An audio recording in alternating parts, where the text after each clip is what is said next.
제가 어렸을 적만 해도 농촌에 가면 마을 어귀에는 선앙당이 있었습니다. 선앙당은 보통 마을 어귀나 고갯마루에 원뿔 모양으로 쌓은 돌 무더기가 있고 양가에 장승이 서 있습니다.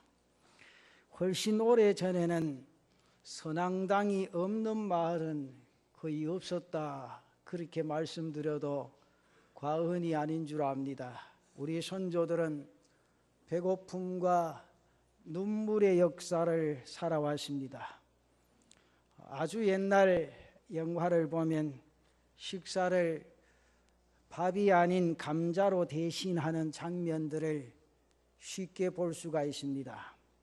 보릿고개 시절에는 먹을 감자도 없었던 그런 시절도 있었습니다. 그래서 다른 사람 밭에 나가서 밭에 떨어져 있는 배추 잎사귀를 주워다가 풀죽을 끓여 먹기도 하고, 양조 공장에서 막걸리를 만들고 남은 찌꺼기를 주워다가 배를 채우다가 취해서 비틀거리던 그런 아이들도 있었습니다.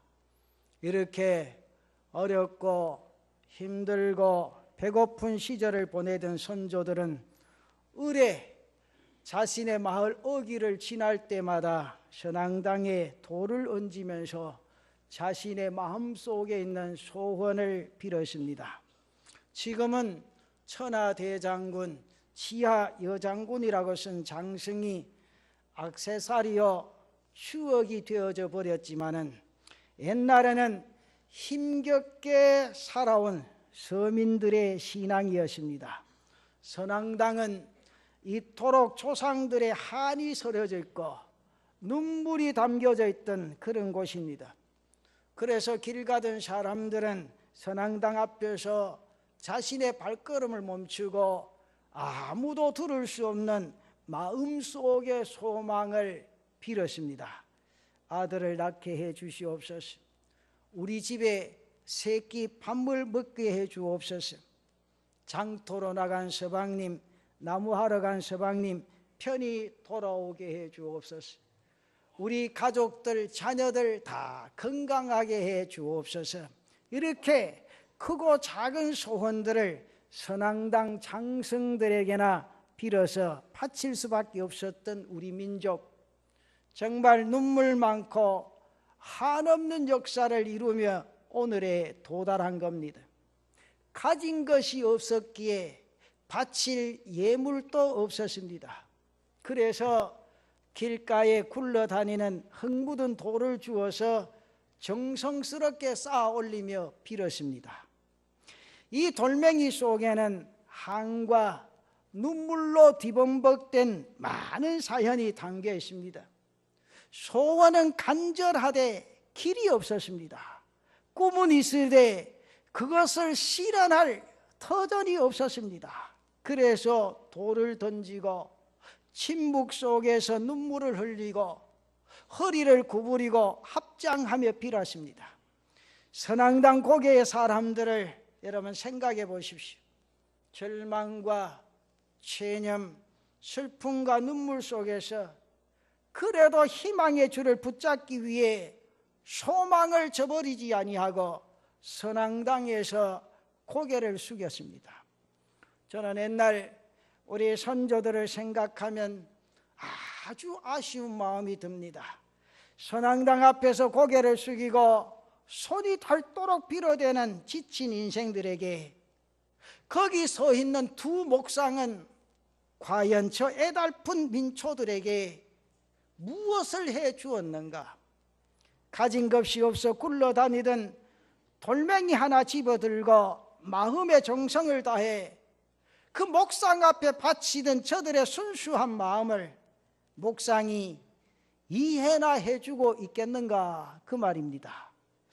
그때 당시 목상 앞에서 인생고와 한을 털어놓던 선조들이 예수 그리스도를 알았더라면 얼마나 좋았겠는가.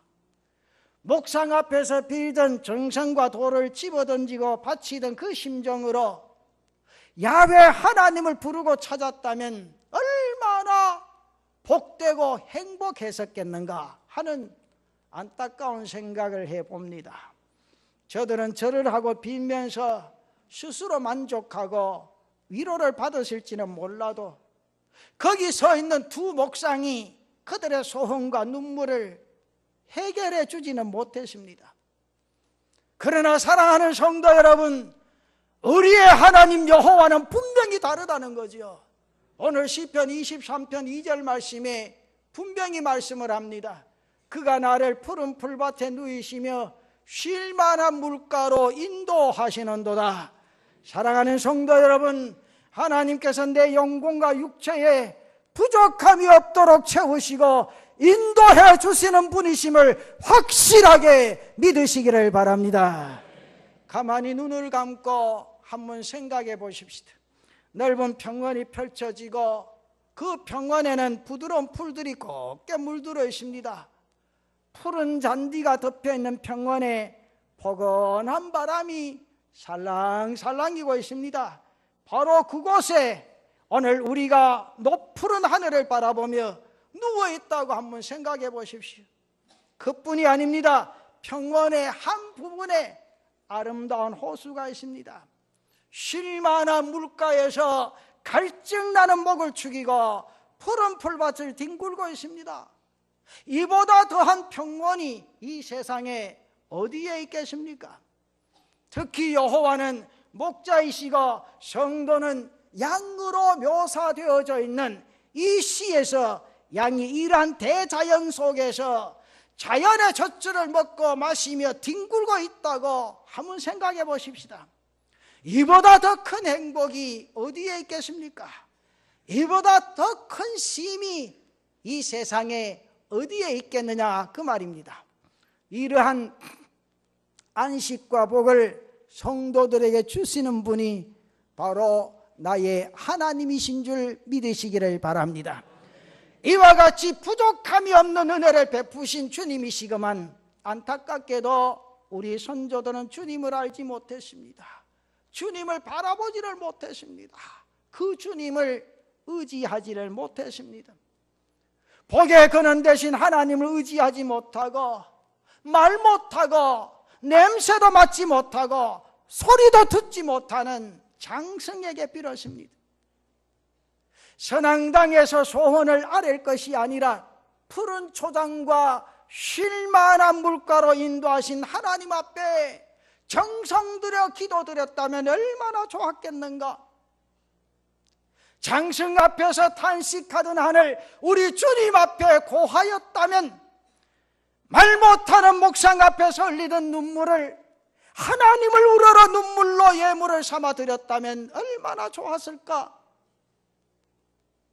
저는 금번 설 명절에 잠시 고향을 다녀오면서 이런 마음들을 가져봤습니다. 하나님께서는 한나의 탄식을 외면하지 않으셨습니다. 주님께서는 한 여인의 고슬픈 눈물을 외면치 않으신 분이십니다. 인생고에 눌린 인간들의 눈물을 닦아주시고 상처를 싸매주시고 나를 품에 안아 역사하시는 사랑의 아버지이신 줄로 믿습니다. 그래서 시편 23편 4절 말씀에 내가 사망의 음침한 골짜기로 다닐지라도 해를 두려워하지 않을 것은 주께서 나와 함께 하심이라. 주의 지팡이와 막대기가 나를 안위하시나이다. 여기에 보면 주의 지팡이와 막대기가 나를 안위하신다. 나의 눈물을 닦아주시고 한 맺힌 마음을 감싸주신 하나님께서 나에게 어떻게 해주신다고 합니까? 저는 이 성경 말씀에 두 가지를 한번 생각해 봅니다. 여기 성경에 보니 첫째는 지팡이가 나옵니다. 그 다음에는 막대기가 나옵니다. 오늘 이 말씀을 한번 풀이해서 생각해 보십시다. 첫째는 지팡이로 나를 안위하신다 그렇게 말씀합니다. 여러분, 지팡이가 어떻게 사용되는 겁니까? 연세가 많으신 할아버지 할머니께서 기력이 쇠하여지면 의지할 곳은 지팡이밖에 없습니다. 그래서 지팡이를 짚고 다니십니다. 이분들에게 있어서 지팡이는 분신과도 같은 것이지요. 거동하기에 불편하신 노인들에게 있어서는 이 지팡이가 두 다리와 같은 겁니다. 힘들고 지칠 때 지팡이는 큰 힘과 위로가 됩니다. 요즘 현대인들이 건강에 대한 관심이 높아지면서 운동을 참 많이 합니다. 특별히 등산용품 회사들이 성장세가 어마어마하다고 하지요. 그만큼 등산을 하는 매니아들이 많아졌습니다. 그래서 산에 가면 대부분의 등산객들의 손에 들려진 것이 있습니다. 바로 스틱입니다. 등산용 지팡이는 힘든 산행에 큰 힘이 되어줍니다.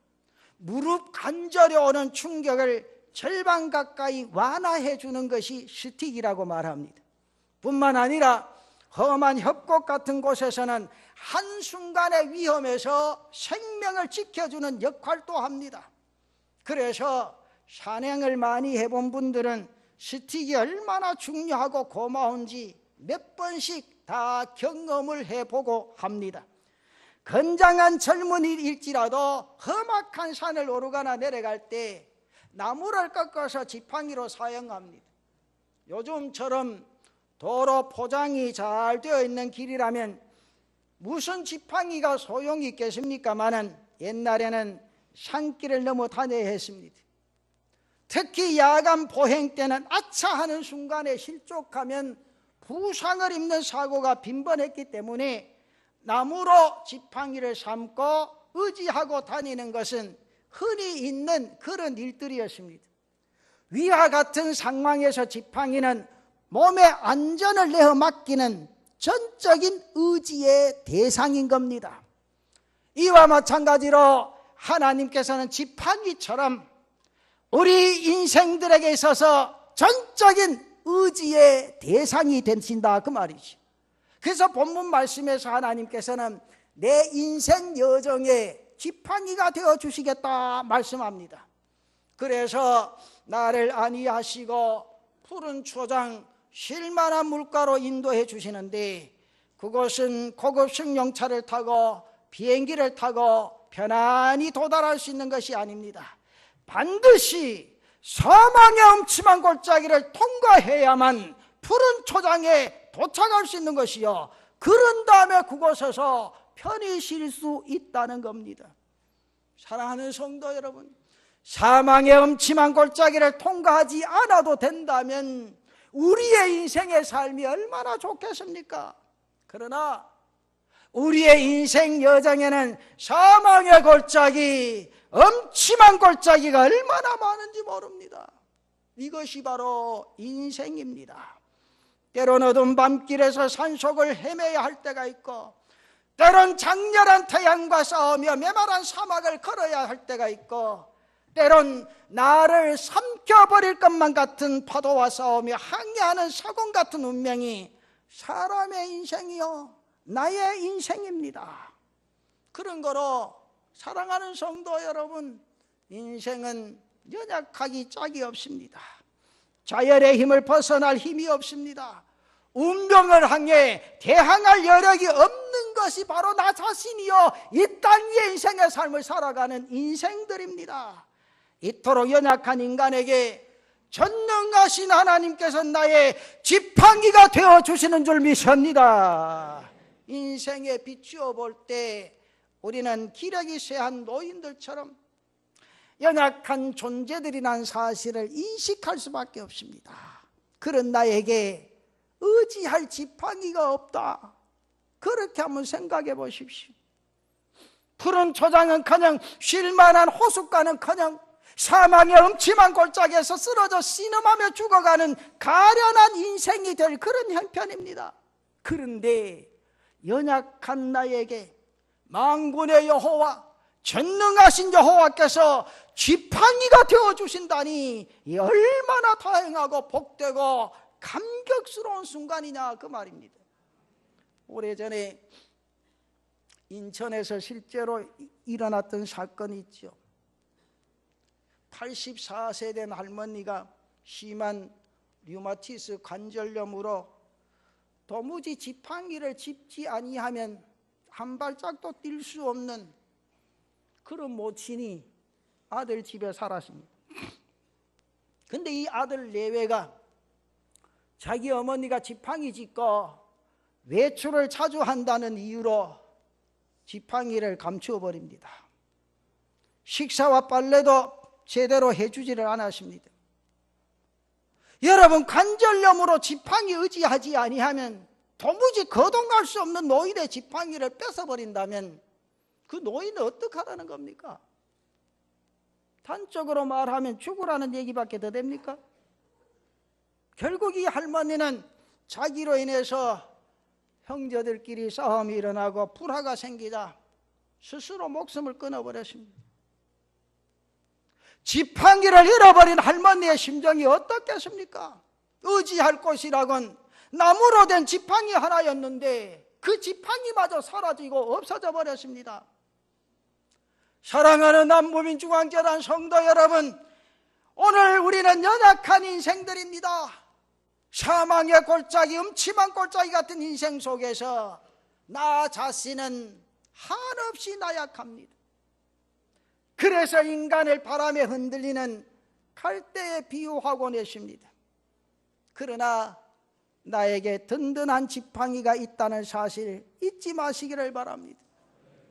전능하신 하나님께서 나의 지팡이가 되어주시기에 우리는 그 지팡이를 붙잡고 의지하는 자는 하나님처럼 이 땅 위의 인생의 삶을 강하게 살아가게 될 줄로 믿습니다. 여러분, 얄팍한 이 종이 한 장을 보십시오. 어린아이가 집어도 마음대로 찢을 수가 있고 손가락으로 이렇게 마음대로 구멍을 낼 수도 있습니다. 그런데 이 종이 한 장이 여기에 딱 붙여 놓으면 이 종이는 벽처럼 단단해집니다. 저와 여러분은 사실상 종이처럼 연약한 존재들입니다. 그러나 가장 강하신 하나님께 매달리고 오늘 내 자신이 바짝 붙어 의지한다면 우리는 하나님의 강한 자녀가 될 줄로 믿습니다. 그런 거로 나의 지팡이 되시는 여호와만을 의지하는 성도들에게 모세의 손에 들려진 지팡이가 되어 홍해를 가르치는 하나님의 기적이 여러분의 인생의 삶에 일어나기를 축원합니다. 그러면서 두 번째, 오늘 성경에 막대기로 나를 안위하신다 그렇게 말합니다. 여러분, 막대기의 용도는 여러 가지가 있겠습니다만 여기서는 두 가지로 생각해 보십시오. 그 먼저는 나를 보호해 주는 기능이 있습니다. 시편 23편의 저자인 다윗은 여러분들 잘 아시는 대로 목동이었습니다. 그는 양부리를 지키기 위해 밤잠을 이루지 못하고 사나운 맹수를 쫓아냈습니다. 곰과도 싸웠습니다. 사자와도 싸웠습니다. 초원으로 양들을 이끌며 풀을 뜯기고 물을 먹이기 위해 냇가로 몰고 갑니다. 바로 이 시절을 생각하며 시인은 여호와를 목자로 생각하고 자신은 양구로 생각하고 신앙 고백을 하는 시가 바로 시편 23편입니다. 목자의 최고 임무 중에 하나는 맹수로부터 양을 보호하는 것이기 때문에 무기로 사용할 수 있는 이 막대기를 필히 휴대하고 있어야 된다 그 말입니다. 하나님께서는 성도들의 편안한 삶이 침입자 마귀들의 쇠력을 막대기로 막아주시고 지켜주신다 그 말이죠. 사랑하는 성도 여러분, 여러분들도 어린 자식들을 키워보실 때 잘 아시겠지만 애들은 언제 사고가 날지 모릅니다. 한순간에 뜨거운 물에 데이기도 하고 아차 하는 순간에 곤두박질 쳐서 머리가 깨지기도 합니다.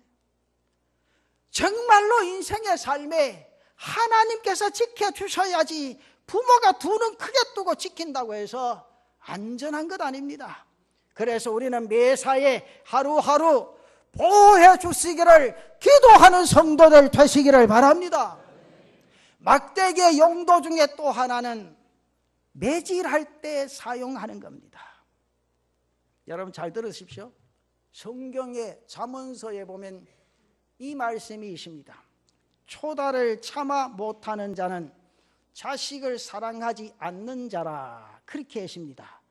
부모가 자식을 사랑한다면 회초리를 들어야 한다, 그 말이죠. 하나님께서는 때로는 사랑하는 자녀를 채찍하실 때가 있습니다. 낭떠러지로 가는 양을 내버려 둘 목자는 없다, 그 말이죠. 시골에서 자란 분들은 잘 아실 거예요. 이웃 동네로 돼지를 장가 보낼 때 돼지머리를 어떻게 합니까? 안 봤어요? 이거는 옛날부터 특별시에만 살았습니까? 부산이 옛날부터 직할시였습니까? 장로님들 아실란가 모르겠네. 아시겠습니까? 그것도 모릅니까? 뒤에 그 은퇴 원로 장로님들 아실 거 아니에요. 옛날에 돼지를 옆 동네 장가 보내러 갈 때 어떻게 합니까? 목을 끕니까? 다리에 줄을 끕니까?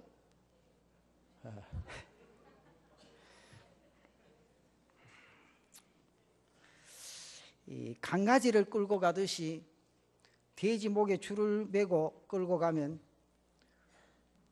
그 돼지를 짊어지고 가는 사람보다 더 미련한 사람입니다. 그럼 돼지가 몇 킬로 나가는데 보통? 장가 보낼 때쯤 되면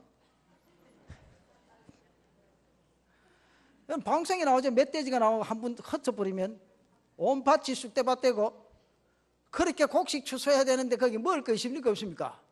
먹을 것 없을 만큼 싹 쓸어가 버리죠.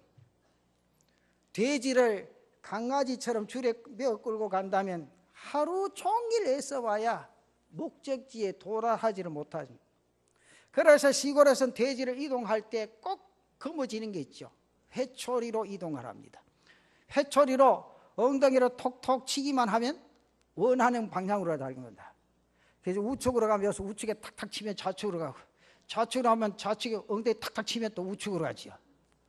사람이 뛰어갈 정도로 돼지가 빨리 갑니다. 한동안 잘 가다가 길가에 밭에 곡식이 있으면 돼지란 놈이 어디로 갑니까? 침을 질질 흘리면서 밭으로 막 들어갑니다. 만일 이 돼지가 밭에 들어가는 날에는 밭농사가 순식간에 망하게 되어져 버립니다. 그때 회초리를 가지고 톡톡 치면 제대로 가기 마련인데 간혹 돼지가 고집을 피우고 밭으로 들어갈 때 할 때가 있습니다. 그럴 때는 회초리를 들고 세 차례 한 차례 때리면 돼지가 놀라서 제 길로 가지요. 이 말씀을 제가 왜 드린지 아세요? 사람도 때로는 정도를 이탈할 때가 있습니다. 예수 믿는 사람이. 약으로 쭉쭉 들이키시는 분들, 그 약 좀 끊고 도저히 안 피우면 속에서 구린내가 난다고 하는 사람들, 피워서 구린내가 납니다. 세상의 유혹을 받고 육체의 본능이 작동하고 욕심이 생겨나고 그래서 말씀을 등지고 세상으로 가려 할 때가 있지만 그 길은 사망의 길이기에 하나님께서는 막대기로를 톡톡 치시면서 나를 깨닫게 만들어 주신다고. 톡톡 치시고 깨닫게 할 때 깨닫고 주님 앞으로 나와야 그 인생의 삶이 편안하다 그 말이요. 그래서 돼지가 가다가 밭에 들어가서 쑥대밭을 만들고 신나게 엉덩이 걷어 차고 나오면 그때는 돼지도 피곤하고 주인도 피곤한 거예요. 제가 더 이상 말씀을 안 드려도 지혜가 있으신 분은 빨리 깨닫는 줄로 믿습니다. 그래야 사망의 골짜기에 빠지지 않습니다 그 말이죠. 주님께서 채찍하시는 매는 나를 사랑하는 증거인 줄로 믿습니다.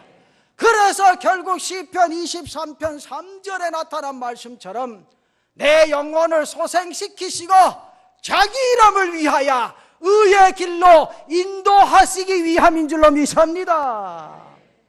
매 맞을 때에 아프겠지만은 그 매 속에서는 나를 살리기 위한 사랑이 담겨져 있다 그 말이죠.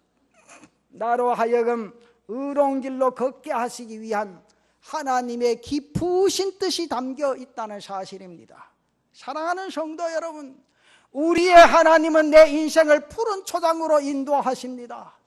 쉴만한 물가로 쉬게 하십니다. 의로운 길로 갈 수 있게 만들기 위해서 내 인생의 지팡이가 되어주시고 내 인생의 막대기가 되어주셔서 나를 채찍질 하시는 줄로 믿습니다. 이렇게 지팡이와 막대기가 되어주시는 여호와 하나님이심을 깨달은 시인은 또 다른 고백을 하는데 내 잔이 넘치나이다 고백합니다. 오늘 5절 말씀에 보니 주께서 내 원수의 목전에서 내게 상을 차려주시고 기름을 내 머리에 부으셨으니 내 잔이 넘치나이다. 그러면서 6절에 또 이렇게 말씀하십니다. 내 평생의 선하심과 인자하심이 반드시 나를 따르리니 내가 여호와의 집에 영원히 살리로다. 그렇습니다. 내 인생의 지팡이가 되어주시고 막대기가 되어주시는 하나님께서 나를 푸른 초장과 전전한 물가로 인도하실 것이요 여러분들을 의의 길로 인도해 주실 줄로 믿습니다. 내게 좋은 상을 주시고 머리에 기름을 바르시는 하나님 안에서 우리 인생의 잔은 은총으로 넘쳐나게 된다는 사실입니다. 사랑하는 성도 여러분, 이제 우리의 삶은 선앙당을 찾을 것도 아니요 답답하다고 해서 사주팔다 연연할 것도 아닙니다.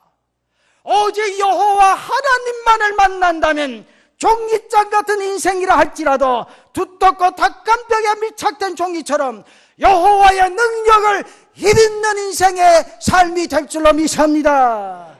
주의 지팡이와 막대기가 나를 안위하시나이다.